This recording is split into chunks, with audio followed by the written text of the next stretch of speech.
Bayangkan kamu cuma seorang pembantu rumah tangga biasa. Lalu tiba-tiba, majikanmu, seorang janda kaya yang lumpuh, nawarin kamu 100 juta rupiah, bukan buat kerja setahun, tapi untuk satu permintaan aneh, rawat aku, dan jangan pernah tinggalkan rumah ini, apapun yang terjadi. Kedengarannya mudah, tapi tunggu dulu, karena setelah uang ditransfer dan pintu dikunci dari dalam, hal-hal aneh mulai terjadi. Apa sebenarnya rahasia di balik janda lumpuh itu? Jumpa lagi dengan saya di sini. Kali ini saya akan memberikan video-video cerita yang menarik dan penuh cinta. Sebelum kita lanjut, jangan lupa absen dulu di kolom komentar dari kota mana Anda menonton video ini, dan juga jangan lupa klik tombol subscribe agar kita semakin rajin membuat video. Namaku Rani, 27 tahun. Aku hanya lulusan SMP, dan sudah 5 tahun kerja sebagai pembantu dari satu rumah ke rumah lain di Jakarta. Waktu itu, aku baru aja dipecat dari tempat kerjaku sebelumnya karena tuduhan yang gak masuk akal, dituduh nyolong jam tangan majikan.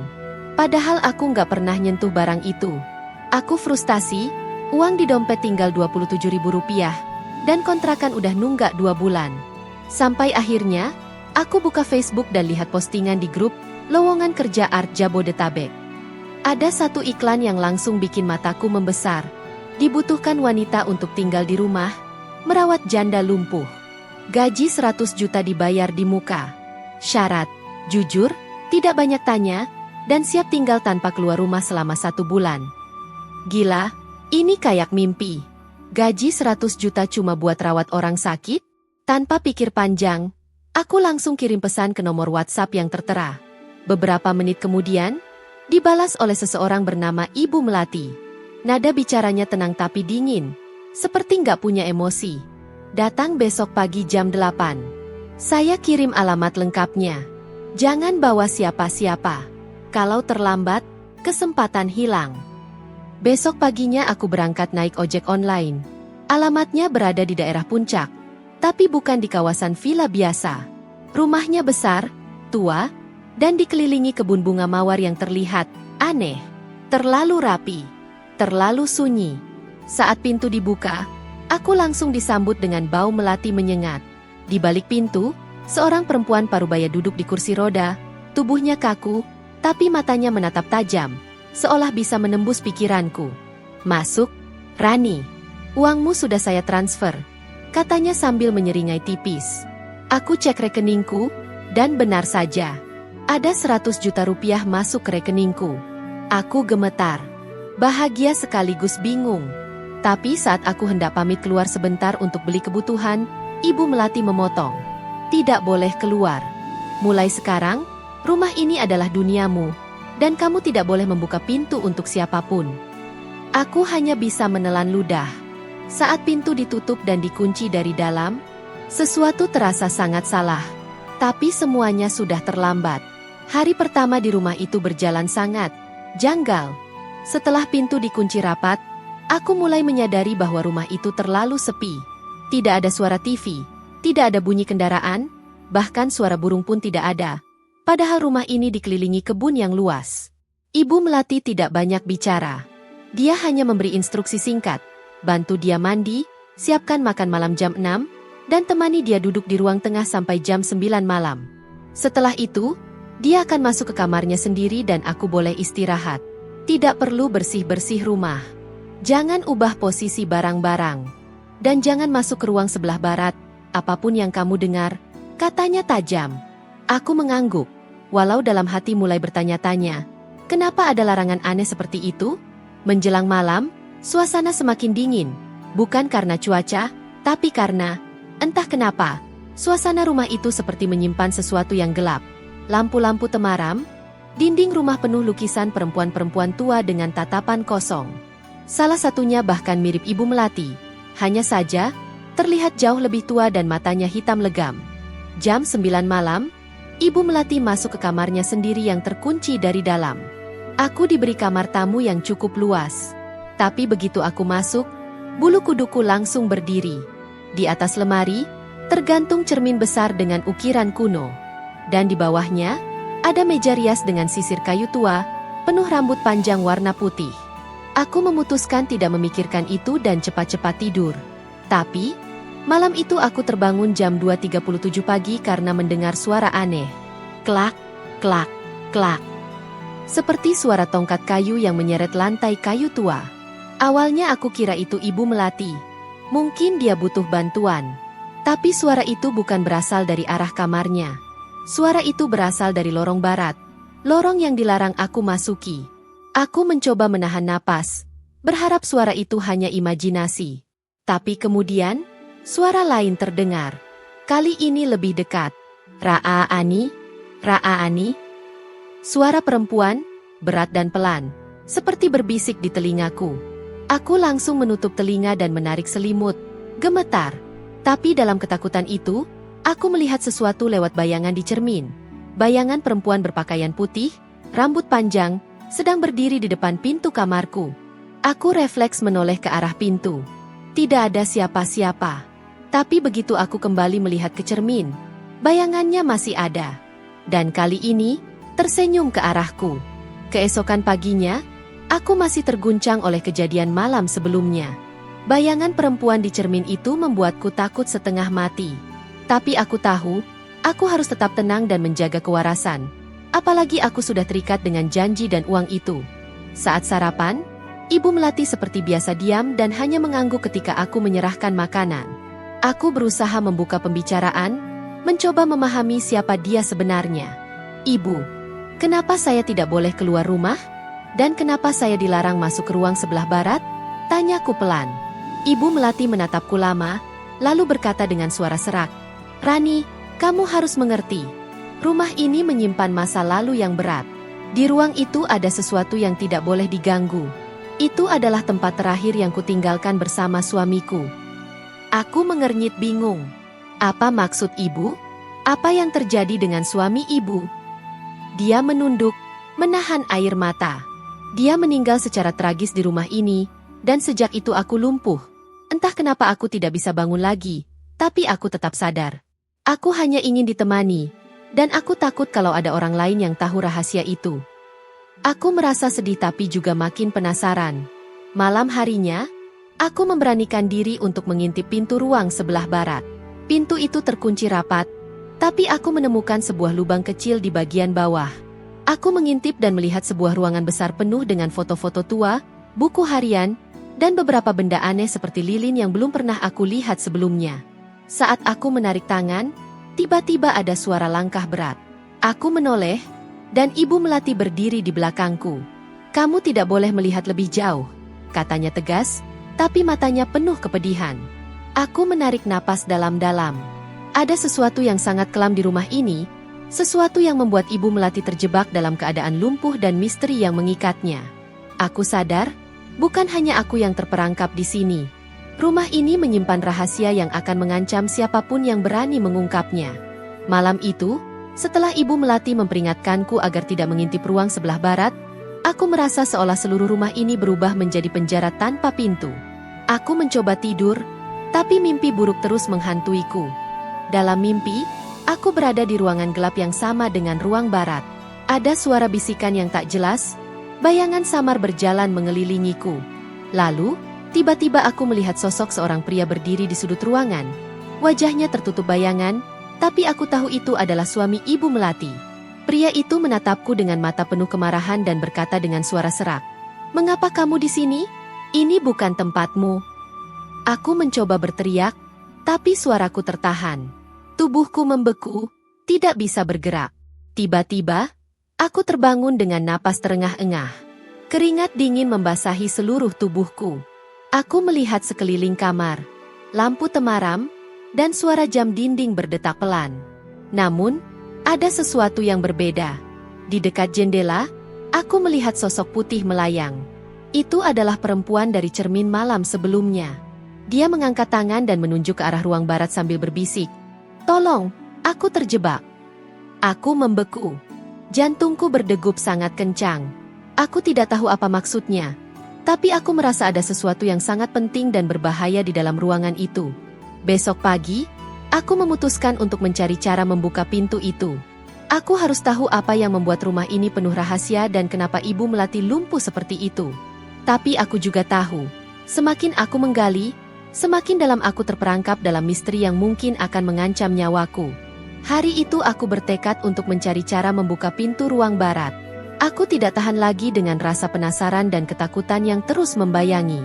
Sambil menunggu Ibu Melati tertidur, aku mencari-cari di seluruh rumah sesuatu yang bisa membantu membuka pintu itu. Aku menemukan sebuah kunci kecil tersembunyi di dalam kotak musik tua yang ada di ruang tengah. Kotak itu sangat indah, dengan ukiran bunga melati yang sama seperti di kebun. Dengan gemetar, aku memasukkan kunci itu ke lubang pintu ruang barat dan klik, pintu itu terbuka sedikit. Seketika aku disambut aroma apek dan bau lilin yang terbakar. Aku masuk perlahan ke dalam ruangan dan melihat puluhan foto hitam putih berjajar di dinding, menunjukkan keluarga Ibu Melati yang dulu sangat bahagia. Tapi di sudut ruangan, aku menemukan sesuatu yang membuat darahku membeku. Sebuah kursi roda tua dengan bekas bercak darah kering di sandarannya. Di atas meja, tergeletak buku harian usang yang sampulnya bertuliskan nama Arman. Arman, itu adalah nama suami Ibu Melati. Aku membuka halaman pertama dan mulai membaca tulisan tangan yang hampir pudar. Hari ke-100 setelah kecelakaan, aku masih tidak bisa percaya aku lumpuh seperti ini. Melati tampak berubah, tidak seperti dia dulu. Ada sesuatu yang gelap di rumah ini. Aku takut. Tiba-tiba, aku mendengar suara langkah berat dari luar ruangan. Aku segera menutup pintu dan bersembunyi di balik tirai. Ibu Melati masuk dengan wajah pucat dan matanya penuh amarah. "Kamu berani membuka pintu itu?" Suaranya bergetar. Aku menunduk, takut tapi juga ingin tahu kebenaran.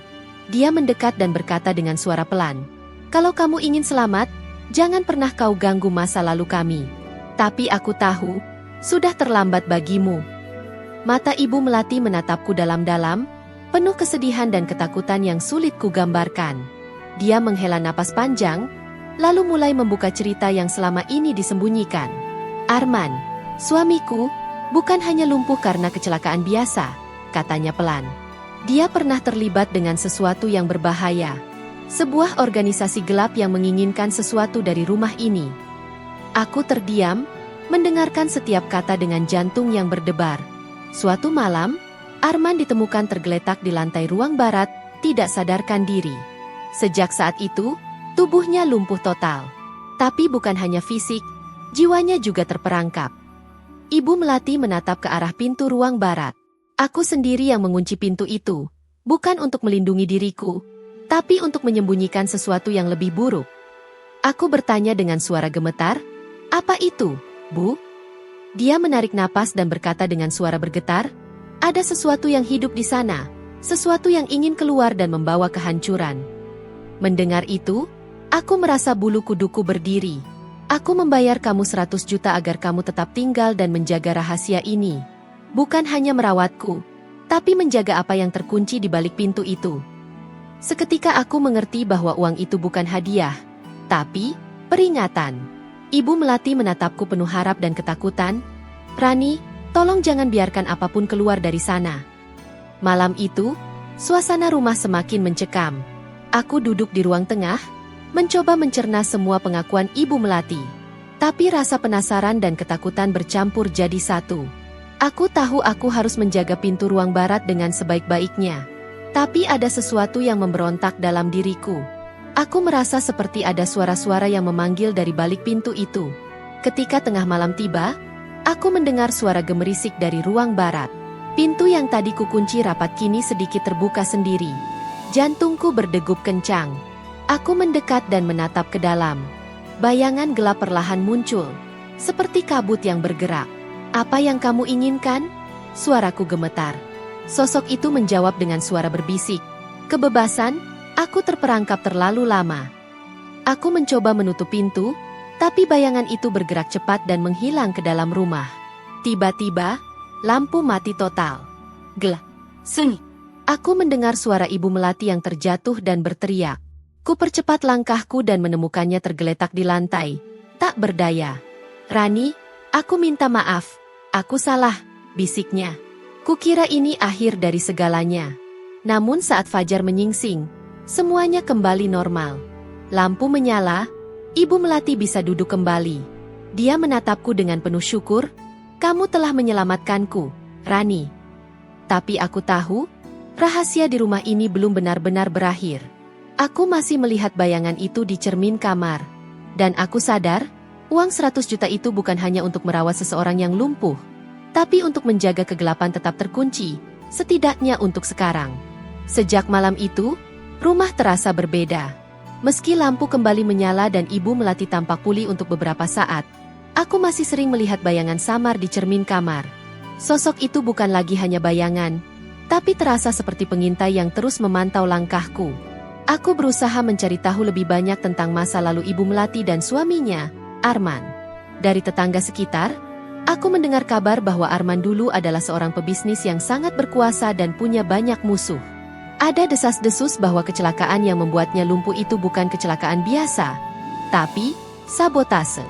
Aku mulai mencatat semua kejadian aneh dan menemukan bahwa setiap malam tepat pukul 2.37, waktu yang sama saat aku pertama kali melihat bayangan perempuan, ada suara gemuruh samar dan bau dupa menyengat dari ruang barat. Suatu malam, aku menemukan sebuah surat tua tersembunyi di bawah papan lantai ruang tamu. Surat itu berisi pesan dari Arman untuk Melati, berisi janji terakhir dan peringatan keras agar rumah itu dijaga dengan nyawanya. Jika aku tak bisa keluar dari bayanganku, jangan biarkan kegelapan itu menyebar ke dunia luar. Percayalah pada Rani, satu-satunya yang bisa menjaga semuanya tetap tersembunyi. Hatiku berdebar. Aku bukan lagi sekadar pembantu yang dibayar mahal. Aku kini penjaga rahasia yang jauh lebih besar dari yang kubayangkan. Dan di balik bayangan yang mengintai, aku tahu satu hal pasti. Perjalanan ini belum berakhir. Beberapa minggu setelah kejadian itu, suasana di rumah mulai berubah. Ibu Melati yang sempat lumpuh perlahan menunjukkan tanda-tanda pemulihan yang mengejutkan semua orang. Meski langkahnya belum stabil, dia kini bisa duduk tanpa bantuan dan kadang tersenyum. Aku, Rani, tahu ini bukan kebetulan. Semua rahasia yang selama ini tersembunyi mulai terurai satu persatu, dan aku merasa ada kekuatan lain yang akhirnya menerima pengorbanan kami. Suatu sore, saat aku membersihkan ruang barat dengan hati-hati, aku menemukan buku harian terakhir Arman yang tak pernah kubaca sebelumnya.